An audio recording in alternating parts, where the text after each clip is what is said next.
Everybody. It's Thursday, December the 4th, 2025.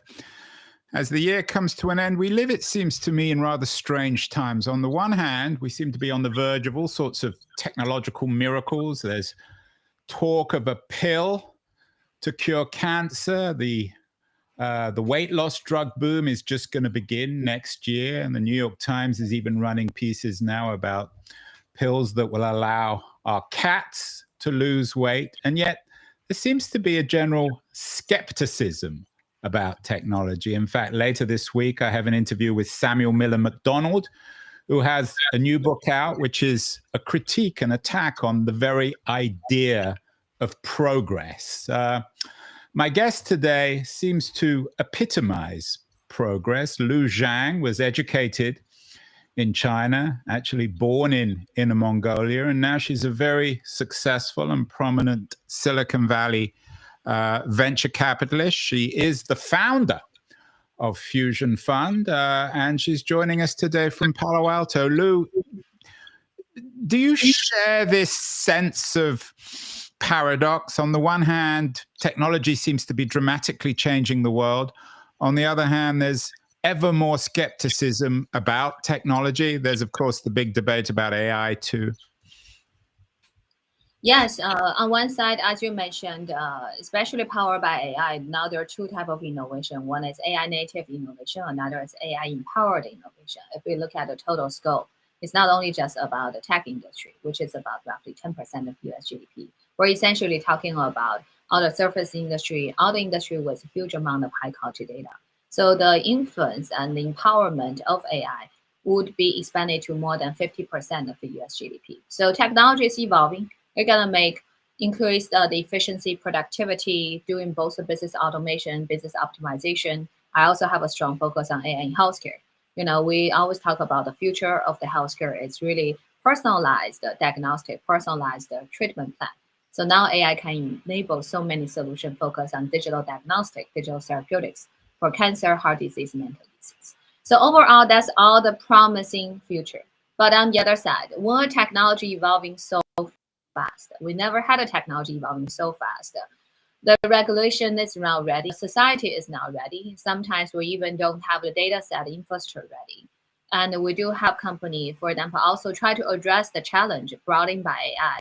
For example, one of my company, Reality Defender, they're using AI to detect the deep fake requests generated by AI for financial institution. And also not to mention about the data privacy issue, access to data.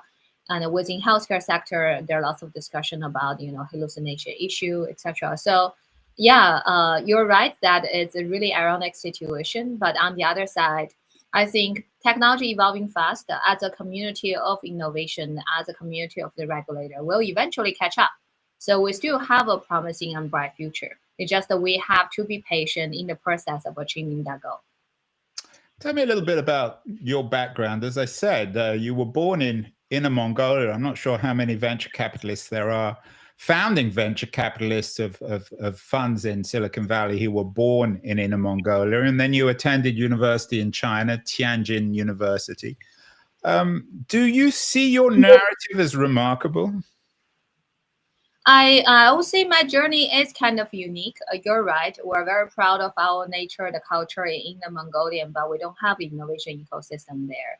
That's also one motivation for me to choose my path. Decided to come to United States for my graduate school, and I landed in one of the best ecosystem powered by Stanford University. I was doing my graduate school research at Stanford, and I was doing material science engineering research, focused a lot on the nano-thin film sensor, lithium-ion battery, multi-junction solar cell. That was more than 10 years ago. And at the time, we also had a lot of interesting exploration on leverage machine learning to utilize the data to provide a better result. Now we have a new name for machine learning, which is artificial intelligence. So I think that's kind of the reason I choose to come to this ecosystem. And since then, my journey has been really rewarding. So I'm very happy went through this path as initially technology owner, and later become entrepreneur myself, eventually start Fusion Fund 10 years ago in 2015.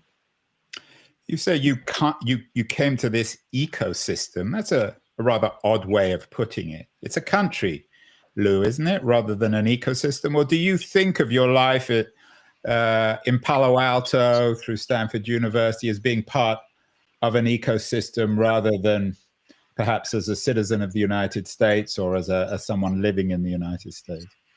Yes, the U.S. is the country. I also later became U.S. citizen. But I have to highlight Silicon Valley is a quite unique ecosystem. That's the reason I always highlight ecosystem. This ecosystem is empowered by lots of global talents. I think more than 40–50% of the local talents are first generation immigrant like me. So there's a strong global perspective here. Not only everyone here wanted to empower the future by with technology to change the world. They want to change the whole world, not only just the US. I think that's the beauty of the technology innovation. I don't want to turn this, Lou, into another boring conversation about Donald Trump. I'm sure you don't want to either. But I assume you have strong opinions on who should and shouldn't be let into the United States. You came to this country. When did you come to this country? 2010. So 15 years ago, if you, the younger version of a Lu Zhang, perhaps educated in China, growing up in Inner Mongolia, they might struggle to get a permit. Does that concern you? It does concern me. I think on two angles. On one side, it's just lots of discussion about H-1B. It's not. I know lots of the discussion about H-1B in DC is really about the large tech company recruiting, immigrant talents. But on the other side, tons of innovative startups are founded by immigrant funders. And especially we're looking at AI-powered solution. Lots of the talents are international talents. So if we have limited working permit, we essentially are hurting the innovation of this ecosystem. Another thing is really about education. I went through the graduate school study at Stanford. I think the U.S. have one of the best university system in the whole world and attracting lots of global talents coming here, eventually also contributing to the U.S. economy. But now the lack of funding and are hurting a lot of the PhD student, postdoc student.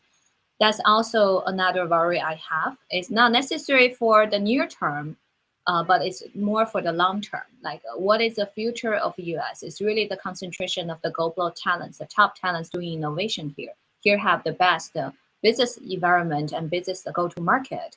But you also want to have the smartest people coming here to really make things happen. We've done many shows, Lou, in the past about what many people think of as the crisis, perhaps even death of the American dream.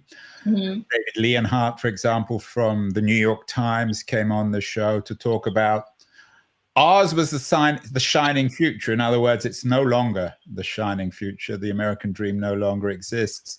Do you think if you, a younger version of yourself, was thinking about whether or not to come to the United States in the 2020s, you might choose to go somewhere else? Singapore, for example, or India, or Scandinavia? To be honest, if it's the younger version of me came into US, in 2020 or even now, I still wanted to come to US. I still want to stay in Silicon Valley. I think it's really come back to what I wanted to build.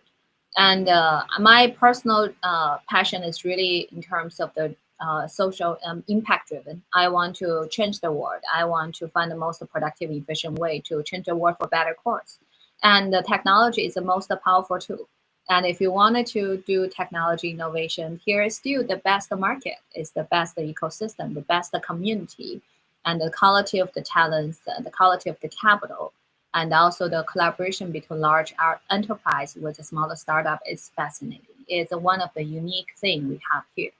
Of course, we also wanted to make sure the policy and the government support everything can tag along and support the growth of the upcoming technology trend.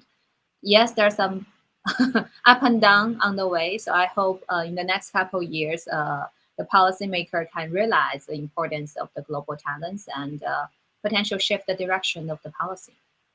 Yesterday, we had a Chinese-American scholar, Minjing Pei, on the show. He has a new book out. It's called, appropriately enough, The Broken China Dream, How Reform Revived Totalitarianism in Xi's China. Did you ever consider staying in China? China is competing, it seems, with the United States in terms of its technological innovation. Of course, on the political front, it's more complicated. But what's your take on the technological innovation now taking place in China? Actually, if you ask me, the two strongest AI superpower right now in the whole world is actually US and China. If you look at the China ecosystem right now, it's not only on the model side, you saw even DeepSeek had another launch a couple of days ago with an open source model. The performance is really good. It's equivalent to a GPT-5 and also much cheaper cost. And especially looking at the innovation in China on robotics. Not only the robotics innovation is strong, they also make it super cheap, probably less than 20, it's only 20%, 10% of the cost of building a robotics here in the United States. So I think both economy has really strong potential in the future.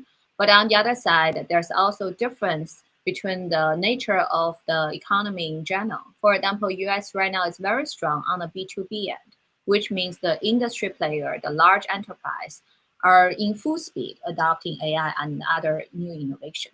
Versus in China, I think the huge population still give them a huge benefit.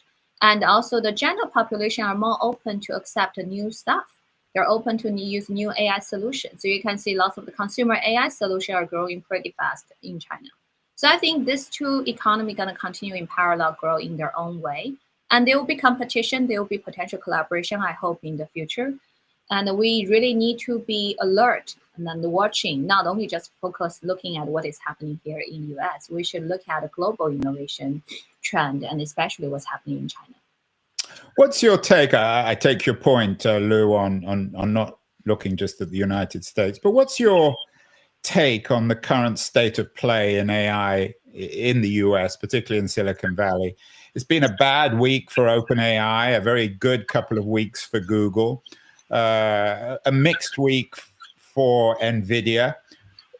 Is this the moment where we remember late November, early December 2025 as the moment where Google began to dominate the AI landscape and OpenAI began to decline and perhaps fall into crisis? To be honest, internally, we've been keep close tracking all the AI launches done by Google since last year. You know, it's not only just the Gemini launched by Google. Google have a full ecosystem. They have launches focused on robotics model, edge model, and AlphaFold, Alpha Gemini. This is actually for healthcare application. They also have lots of other ongoing potential launches in the near future. It's just most of them is under the radar of the media. That's the reason now with the breakthrough of the Gemini 3, people start to talk more about their dominant position competing with OpenAI. But to be honest, it's already happened for a while. It's not only just the December. It's actually happened in the Q2, Q3 this year. Not only they are performing better, another big advantage Google have is really the cost reduction. Now the biggest challenge of AI is actually the energy consumption, GPU consumption. Essentially, not only we're competing for the performance of AI, but also for the cost of AI. And Google is probably the only tech company in Silicon Valley right now have the full stack solution. They have their own TPU, their own AI Gemini model, and also their own cloud and their own application. And also, they're the only tech company have access to both consumer and enterprise data. So look at the full stack optimization and performance improvement and eventually the cost reduction. Their AI solution is much cheaper than other competitors, including OpenAI.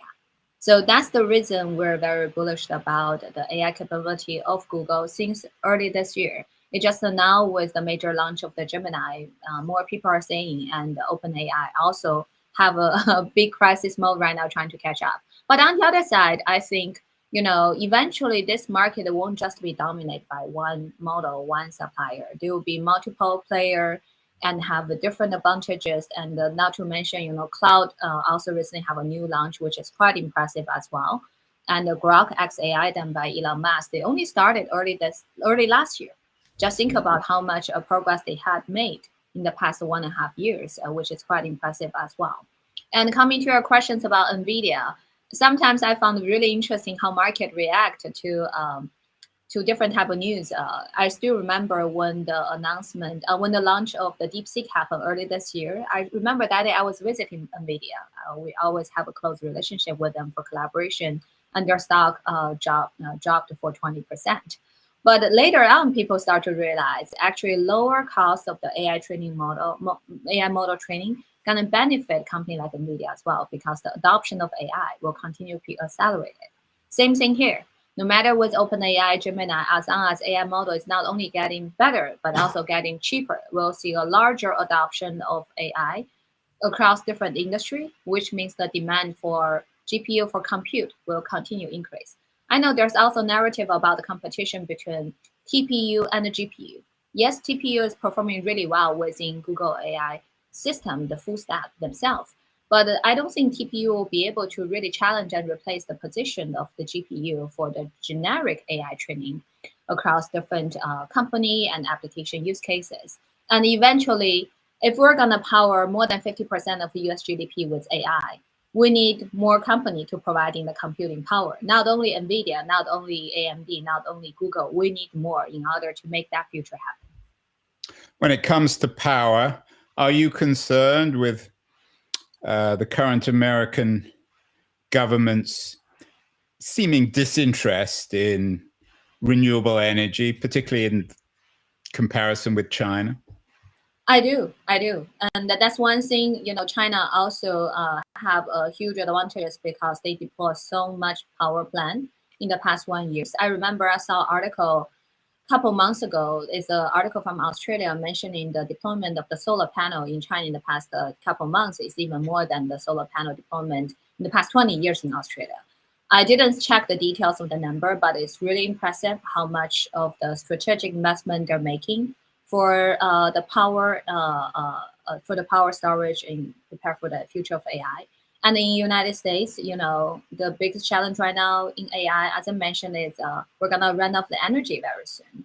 That's the reason you saw lots of the large tech company is thinking about the different solution. They talk about small nuclear plant, and there are lots of companies start to invest in the natural gas, which is more like instant, short-term solution. But we still need much powerful power plant in the future if we want to power up the AI.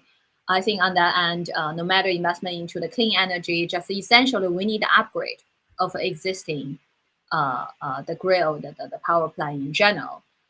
That's something, no matter you call it the challenge or maybe innovation opportunity, we have to work on it, find a solution for it in the next couple of years, because clock is ticking, we don't have too much of buffer time. Lou, you sound pretty bullish. I'm guessing that you don't believe there's a bubble around AI these days. Is that fair?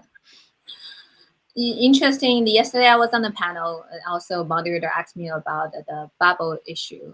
I sometimes joke about the Silicon Valley is like a bubble economy. We need things come up and down in order to have a cycling of the capital and the innovation. But I always like to separate technology trend versus capital market. I personally think there's a bubble in the capital market, in the both private and public market. There are some companies got overvalued. There are lots of capital concentrated into the small amount of company, and we have lots of the volatility potential in the future. But on the other side, if you look at technology itself, it's not only about tech evolution, it's about adoption. Lots of our company will be investing in AI for the past 10 years. We also have a network of 45 CTO from Global 1000 companies. Many of them are not from the tech industry. They're from traditional banking sector, insurance industry, logistic, healthcare sector. And if you look at their momentum and also their internal agenda on the AI strategy, data strategy, is quite fascinating. They are allocating much bigger budget to adopt AI. They're preparing their infrastructure to be ready for plug and play with the AI solution. We have many portfolio companies, even they are still in earlier stage. I'm talking about seed, Series A. They're getting contract with a Fortune 500 company doing larger scale deployment. So I think once the large enterprise seeing the beauty of the technology, doing both business automation, help them reduce the cost, and the business optimization help them increase the revenue, that's not something you can easily just give up in the future. So yeah, I'm very bullish about the future of AI, the future of AI-powered economy. But meanwhile, I think we need to also be cautious on the bubble in the capital market.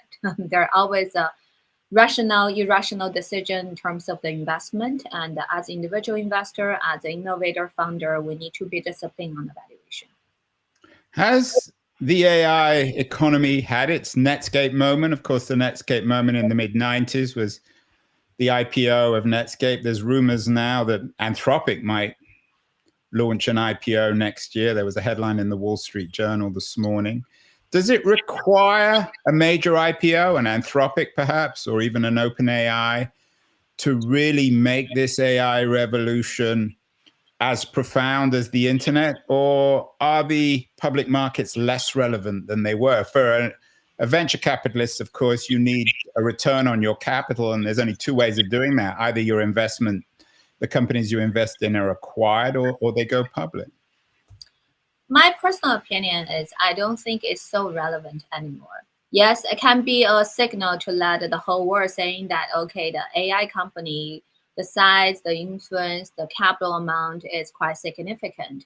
But in reality, we're still in the beginning part of the AI trend. I know there are tons of discussion about AI, about generative AI, about different AI model company application in the past 2 years. But there's a new model architecture being invented. There are new model integration are happening. There are lots of the solution coming out focused on the data curation, architecture redesign, and application integration. This is all just getting started. I always talk about for any technology trend, there are 3 stages: fundamental tech innovation, tech application innovation, and the business model innovation. Now we're in the stage starting with the technology application stage. But meanwhile, the fundamental tech continue evolving. That's the reason I don't think we're in the peak of the AI trend. We just get started. And in the next couple of years, we'll continue to go uphill, and until we see not only better AI solution, but also much cheaper AI solution really empower the larger scale adoption across different industries. What seems to be true of the AI economy is it's going to be a winner-take-all game where there's only going to be a handful of winners. You've already talked about Google, maybe Anthropic and AI, requiring massive investment, billions of dollars, hundreds of billions of dollars. You successfully raised a fund, the Fusion Fund. You're the founder and you run the fund. You raised $190 million, which is a lot of money. But when compared to the big VCs like Andreessen Horowitz, who just lined up $10 billion, can you compete as a kind of startup fund with these winner-take-all VC funds like Andreessen Horowitz?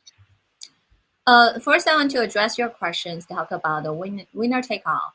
There's a 2 type of a direction of AI innovation. One is consumer AI, as we mentioned, which I agree is winner-take-all. Because when we talk about AI innovation, the essentially is ABC, is algorithm, big data, and the last thing is a compute. So for consumer AI, large tech company, they control all 3. They have such a strong advantages against other company. So I think it might be a winner-take-all situation. However, in the past 10 years, we've been mainly focused on B2B. We didn't touch anything consumer. We're investing in company building vertical AI solution for specific industry, for specific use cases. So if you look at their AI solution, they're not building large model. They're building small vertical model. And also for them, the quality of the data matters more than the quantity of the data. And my portfolio company could be a company focused on vertical application for healthcare sector, for insurance, for financial industry. Who owns the data? It's now the Google, Microsoft, is the large bank, is the insurance company, is the hospital. And they actually prefer to work with smaller startup because lots of the industry, they're highly regulated. They have compliance concern. They don't want to upload all the internal sensitive data to the cloud. Also, they don't want to share the internal sensitive data with some large tech company. They prefer to use an AI solution. It's a small vertical model can run on the local private network. And also eventually potentially can run on their edge devices. That's a reason we always talk about the future of AI is also AI on the edge. It's not only about having new AI interface for us to use AI in different use cases, but also about the security of the data and also be able to meet the requirement of compliance across different industry. That's the sector, that's the direction we've been investing. I don't think that's going to be winner take all. And also vertical small model has another small benefit. Because I mentioned it's a small model, it's a small data library, the computing consumption, energy consumption will be much less compared with large models. So they'll be cheaper. So that in the future for enterprise AI will be probably hundreds and thousands of the vertical small model, and each of them would have a dedicated focus area, sector, and will have a hundred thousands of $100 billion company or $50 billion company. That's kind of the future I'm seeing here. And then coming back to your questions about us competing with a larger VC like Andreessen, number one, we've been really focusing on early stage. So I think lots of the firm you mentioned, Andreessen, they're actually multi-stage. They're investing not only early seed, pre-seed, Series A, they're also investing growth stage and later stage, which is the stage you saw lots of companies raising tons of capital. But for early stage, the beauty of early stage is we'll be able to identify the interesting technology early on, and they might be pre-revenue, but they have product market fit. So we'll be able to come in with a single-digit $1 million check and become a close partner with the founder, help them drive the hyper growth of the revenue. So most of our company, when we invest their pre-revenue, but within 1 or 2 years, their revenue will grow from 0 to $3 million, $5 million. The fastest one we have is a company grow from $500,000 to $150 million within 1.5 years. The best company we have right now is making $2.5 billion revenue. So you can see that how we really play the game that coming early and also be able to really help them finish their journey of 0 to 1 and help them prepare for the hyper growth stage with our resources, not only just the capital. So when we look at the early stage startup founder, they're not only looking for VC have a huge amount of capital, they're looking for VC who have domain knowledge, who have network and help them with the revenue growth. We built up all this community in the past 10 years. That's also the reason we actually grow from less than $20 million to over $500 million in the past 10 years. You mentioned 0 to 1, of course, a phrase that certain Peter Thiel came up with, a very controversial white male. Most of the prominent VCs in Silicon Valley, certainly the older ones like Mark Andreessen, Ben Horowitz, are also white men. You're obviously not. You have an unusual story, born in Mongolia, educated in China, a female. In terms of your fusion fund and the team that you've put together, have you tried to add a little bit of diversity? Are you concerned with the white male reputation of Silicon Valley venture capitalism? I truly believe one thing, diversity is critical to innovation. Because we always we talk about innovation, need to think outside the box. If you have a group of investor or founder who share the same life experience, the similar background, it's not that easy to bring diversity. So I think diversity is not only for social impact, it's actually critical to innovation.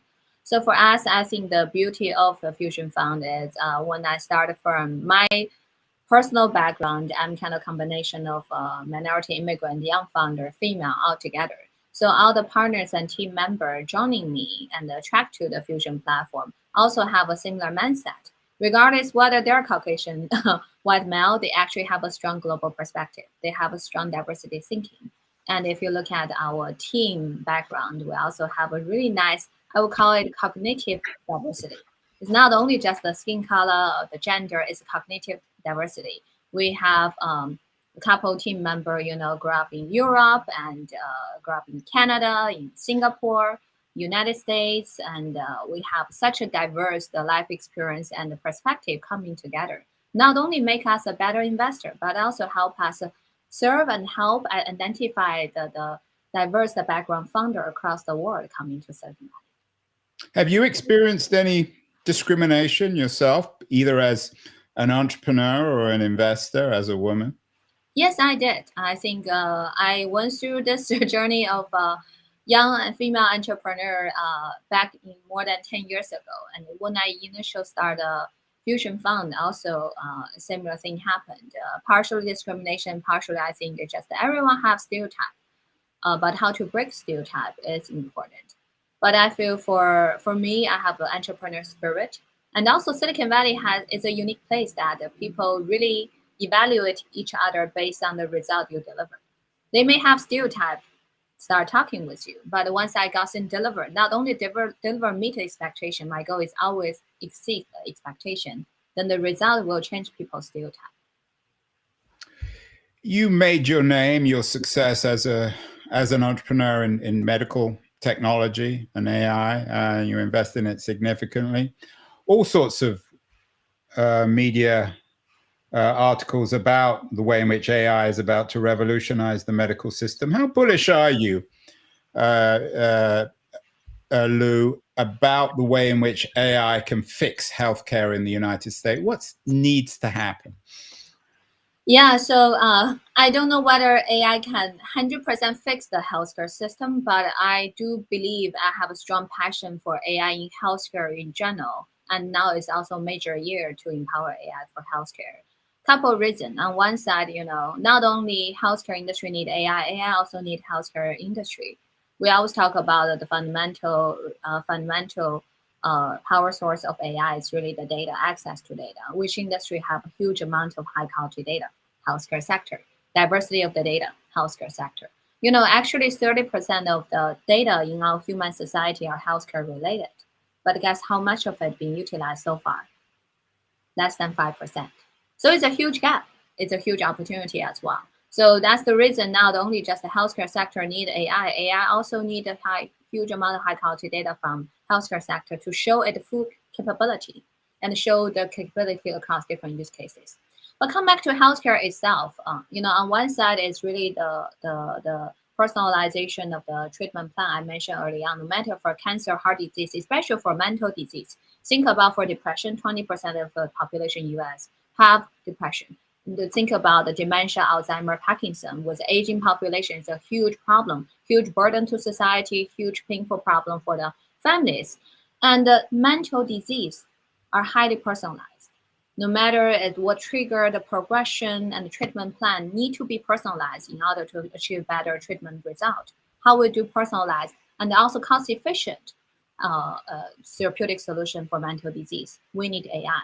So we've been investing in a couple companies doing that already as a vertical AI model for different type of mental disease, and not only for diagnostic, but also for treatment plan. Recently, we invested a company leveraging AI, be able to provide personalized solution for dementia and Parkinson, which is significant. Once we have the treatment plan for treatment therapeutic solution for mental disease, the value of early diagnostic is really much bigger. That's one side. On the other side is just look at the whole healthcare system. Look at the whole healthcare system, how bizarre it is. And we don't have all this access to data, and the medical coding, medical billing is still ongoing. Just think about how many physicians are wasting their time doing medical coding. We want the physician to take time to talk to patients. That's all the simple use cases can be resolved and done by AI. People always worry about AI competing with physicians and nurses. No, we're thinking about using AI to empower them and let them spend their time usually on the critical matters. In fact, in the United States, we have a huge shortage of the physician right now. We don't have enough doctors. So how to empower them to be more productive is really essential. For example, we have a company, they're using AI, Gen AI, to do medical imaging enhancement. They're not doing diagnostic. We still need a human in the loop, doctor to make the final decision and diagnostic. But what they do is use AI to upgrade a low resolution CT scan, MR scan to high resolution quality, which provide better result. And this is just one click AI solution, FDA approved, and make possible for patients better, cheaper, better, faster, and also lower radiation exposure. And for physician hospital, they improve their capacity. Instead of only do 10 scans per day, they can do 20, 30 scans per day. So this is the beauty of AI-empowered workflow productivity improvement within healthcare sector. One last thing I really want to highlight is really about access to data. Healthcare sector have a huge amount of data, but we also have the data isolation issue in the past couple of years. Hospital in West Coast are now sharing data with the East Coast. Different hospitals have different system hosting their data. But now there are also we have a company doing federal computing. Federal computing is also AI algorithm. It can sit on top of sensitive data, especially hospital data. This company are working with over 62 hospital in United States already, and they sit on top of their sensitive data. Then third party can access to hospital data without asking the hospital to move or transfer the data. So there are no compliance issue, data privacy got protected, and essentially solve the data isolation challenge. So this is kind of the innovation we're seeing happening within healthcare sector, step by step, help us access to high quality data, apply AI, start to do personalized clinical application, eventually also improve the productivity of the whole system. But it will take years. We also need the regulator, FDA, tag along. We also need hospital system, insurance company, understand the value of the different technology, understand the right architecture, infrastructure to integrate AI, make sure we have the proper protection, AI governance in place before we use AI. We need to have better computing in place before we start sharing the data. So it will take some time, but it's promising. It's encouraging, Lou. As you know, there's a huge debate about jobs and the future of jobs in an AI age. You're clearly bullish, and there's a lot of debate about what people should be studying in college. You're a Stanford person. You're still associated with the university. You got your chance in the United States as a student at Stanford. What should people be studying in school if they're going to spend hundreds of thousands of dollars at places like Stanford? Should they be still studying coding or data science or AI or the humanities? What advice do you give your friends and perhaps even some of your investments in terms of education, preparing oneself for this new age? Yeah, I think number one questions we want to ask ourselves is what is the purpose of the education? Is that mainly for us to get certain skill set, or just more about the training ourselves to have the capability to learn things whenever we want? So I think any subject can help us train our brain, be able to have this capability to learn and learn fast in the future are still really valuable and still very necessary.